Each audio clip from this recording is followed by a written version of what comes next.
Bugün Ulu Önder Heydər Əliyevin doğum günüdür və bizim görüşümüzün məhz bu gündə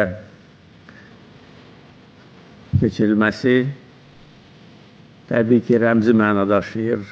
Ulu Önder Heydər Əliyevin ən böyük arzusu doğma torpaqlarımızın işğaldan azad olunması idi. Geleceği. Buna inanın ki geleceği. Ben buna inanırım. Ve bu inanla ben yaşayıram. Bu inanla ben işleyirəm. Ve bu inanla da Azerbaycan xalqına rəhbərlik edirəm.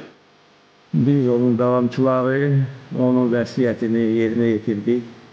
Və bugün Azərbaycan ərazisində hər qarış torpaq Azərbaycan xalqına məxsusdur. İşğalçıları torpaqlarımızdan qovaraq öz ərazi bütövlüyünü və suverenliyimizi bərpa etdik.